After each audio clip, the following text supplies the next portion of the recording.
Lakshmi's YouTube శ్రోతలకు స్వాగతం. అందరికీ నమస్తే. చందమామ కథ ఒప్పందం 1967 మే సంచిక నుండి. బేతాళ కథ. పట్టువదలని విక్రమార్కుడు చెట్టు వద్దకు తిరిగిపోయి చెట్టుపై నుంచి శవాన్ని దించి భుజాన వేసుకుని ఎప్పటిలాగే మౌనంగా శ్మశానం కేసి నడవసాగాడు. అప్పుడు శవంలోని బేతాళుడు, రాజా, అసాధారణమైన నీ శ్రమ ఎందుకు ఫలించడం లేదో నాకు తెలియకుండా ఉన్నది. సమీరుడిలాగే నువ్వు కూడా నీకు తెలియకుండా ఏదో నియమాన్ని ఉల్లంఘించి ఉంటామని అనుమానం కలుగుతున్నది. శ్రమ తెలియకుండా నీకు సమీరుడు కథ చెబుతాను వినంటూ ఈ విధంగా చెప్పసాగాడు. గంధమాధవ పర్వత సమీపంలో ఒక క్షత్రియ కుటుంబం ఉండేది. వారికి భూవసతి కొంత ఉన్నప్పటికీ వ్యవసాయం వారి వృత్తి కాదు. తండ్రి కొడుకులందరూ క్షేత్రీయ ధర్మాన్ని అవలంబించి అస్తమానము యుద్ధాలను వెతుక్కుంటూ వెళ్ళేవారు. దాని ఫలితంగా తండ్రి 3 కొడుకులు ఒకే యుద్ధంలో ఏకకాలమందే ప్రాణాలు వదిలారు. కుటుంబంలో మిగిలిన వారు తల్లి, ఆఖరి కొడుకు సమీరుడు మాత్రమే. సమీరుడైనా మరీ పసివాడు. అందువల్ల సమీరుడు చావకుండా మిగిలాడు.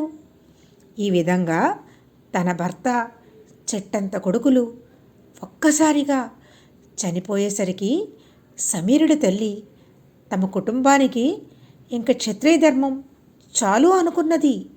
ఆమె సమీరుణ్ణి వ్యవసాయ వృత్తిలో ప్రవేశించి గొడ్డు గోదా చూసుకోమన్నది. సమీరుడు ఆ పనులు చక్కగా నేర్చుకున్నాడు. అతని పొలాలు చక్కగా పండాయి. అతని పశువుల మందలు చక్కగా పెరిగాయి. పొలం పని, గొడ్ల పని కూడా అతనే చూసుకునేవాడు. ఎవరైనా ఏ వృత్తి, ఉద్యోగంలో ఉన్నా కలిసి రానప్పుడు మంచి దానిలోకి మారవలసి ఉంటుంది. తల్లి సమీరుణ్ణి ఆ రకంగానే మార్పించింది. సమీరుడు చూస్తుండగానే 20 ఏళ్లవాడయ్యాడు. నా కొడుకు అందగాడు, వాడికి తగిన పెళ్ళం దొరకాలి, బ్రహ్మరాత ఎలా ఉన్నదో అనుకునేది తల్లి. ఆ చుట్టుపక్కల ఎక్కడా అతనికి ఈడైన పిల్ల, అనురూపమైన పిల్ల ఉన్నట్లామకు తెలియరాలేదు. ఒకనాడు సమీరుడు తనంత తానే, అమ్మా, నేను పెళ్లి చేసుకోవద్దా అని తల్లిని అడిగాడు. చేసుకోవాలిరా బాబు, కానీ పెళ్ళి ఎక్కడైనా ఉందా అని తల్లి అడిగింది. అదే నాకు తెలియలేదు అన్నాడు సమీరుడు. ఈ రోజుల్లో పిల్లల పెళ్ళి అంటే పెద్ద గండం లాంటిది, చెప్పాలంటే ఒక కత్తిసాము లాంటిది. ఈ విషయంలో తల్లిదండ్రుల కోరికలు, పిల్లల ఆలోచనలు మంచి మార్పు రావాల్సి ఉంది. అదే సమాజానికి చాలా మంచిది. ఈ సంభాషణ జరిగిన కొద్ది రోజులకే సమీరుడు తన ఆవులను కొండ మీద ఉండే సరస్సు దగ్గరికి మేతకు తోలుకుపోయాడు. అది చాలా అందమైన చోటు. ఆవులు మేస్తుంటే సమీరుడు సరస్సు ఒడ్డున ఉన్న చెట్లను ఆనుకొని సరస్సు మీద నుంచి వచ్చే చల్లని గాలికి కాస్త కన్నుమూశాడు. నిద్ర, మెలకువ కాని స్థితిలో అతనికి ఎవరో స్త్రీ మాట్లాడిన మాటలు ఇలా వినిపించాయి. నిద్రమాయ, కళాబద్ధం, కళ్ళు తెరిచి కన్యను చూడు. సమీరుడు ఉలిక్కిపడి కళ్ళు తెరిచి చూసి కల కంటున్నాను అనుకున్నాడు. అతనికి 5-6 బారల దూరాన నీటిపైన కాళ్ళు ముడుచుకుని కూర్చుని ఒక అపూర్వ సౌందర్యవతి చీకటి దుబ్బులాగున్న జుట్టును బంగారు దువ్వెనతో దువ్వుకుంటున్నది.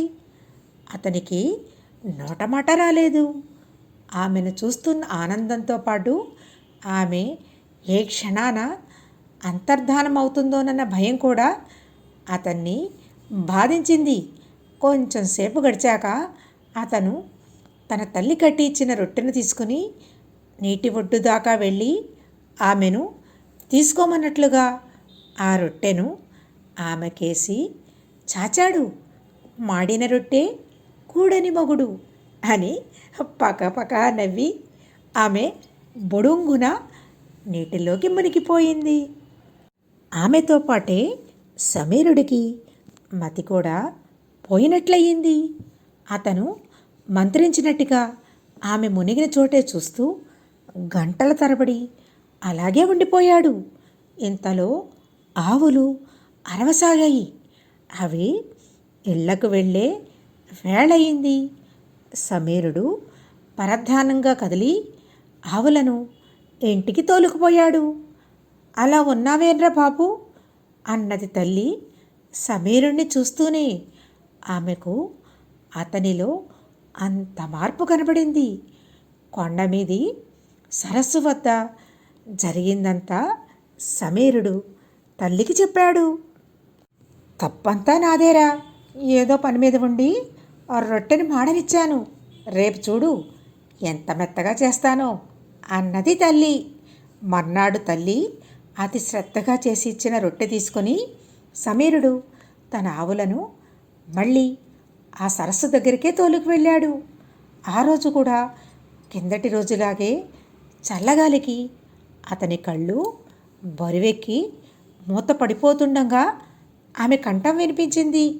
అతను మళ్ళీ రొట్టె చేతపట్టుకుని నీటి ఒడ్డుకు వెళ్ళి ఆమెకేసి రొట్టె చాచాడు. కాలని రొట్టె చాలని మొగుడు అంటూ ఆమె మళ్ళీ బుడుంగు నీటిలో మునిగి మళ్ళీ సాయంకాలం దాకా కనిపించనే లేదు.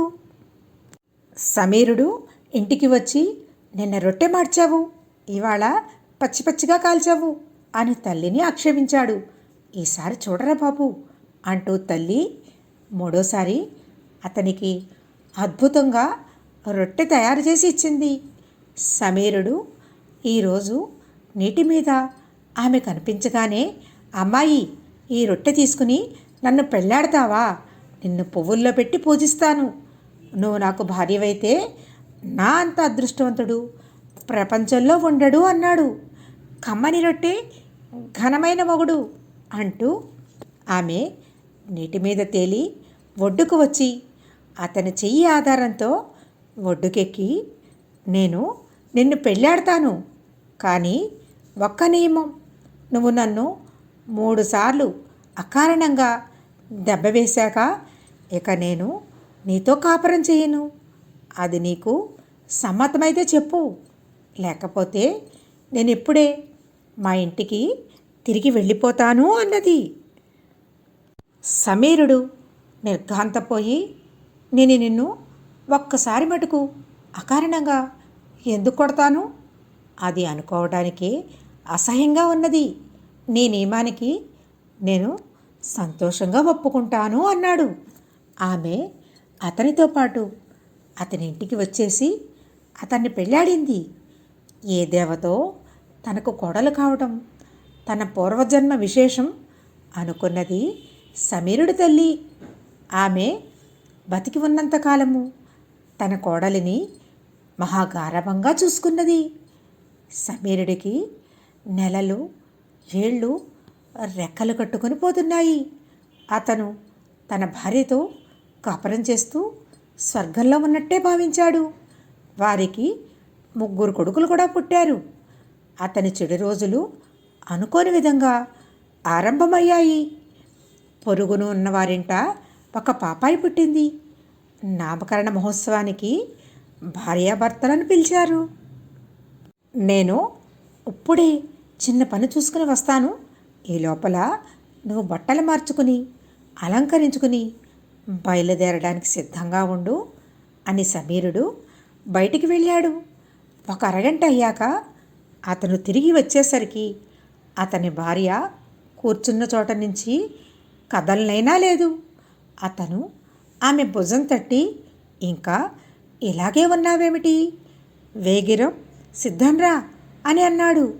నువ్వు నన్ను అకారణంగా కొట్టావు, ఇది మొదటి దెబ్బ, 3 దెబ్బలు మాత్రం సహిస్తానని నీకు ముందే చెప్పాను అన్నది భార్య. సమీరుడు నిర్ఘాంతపోయి, దీన్ని దెబ్బ అంటావా అని అన్నాడు. మరేమనాలి, అకారణమైన దెబ్బ కూడాను అన్నది భార్య. ఇది మొదలు సమీరుడికి భార్యతో వ్యవహరించడం కత్తిమీది సాములాగా అయ్యింది. కొంతకాలం గడిచింది. చుట్టుపక్కల ఎవరి ఇంట్లోనో పెళ్ళి అయ్యింది. వాళ్ళు సమీరుణ్ణి అతని భార్యను ఆహ్వానించారు. ఇద్దరూ వెళ్ళారు. పెళ్లిలో వరుడు వధువు మెడలో తాళి కట్టుతూ ఉండంగా సమీరుడి భార్య వెక్కుతూ ఏడవసాగింది. పక్కనే ఉన్న సమీరుడు ఆమె చేతి మీద చిన్నగా తట్టి, ఊరుకో, శుభమా అని పెళ్ళవుతుంటే నీ సుఖాలేమిటి అన్నాడు రహస్యంగా. ఇంకా వీళ్ళ కష్టాలు ఆరంభమయ్యాయి కదా అని ఏడ్చాను. నన్ను అకారణంగా రెండో దెబ్బ కొట్టావు. ముందే చెప్పాను, ఇంకొక దెబ్బ కొడితే సహించను అన్నది సమీరుడు భార్య. సమీరుడు ఆమె మాటకు కొయ్యబారిపోయాడు.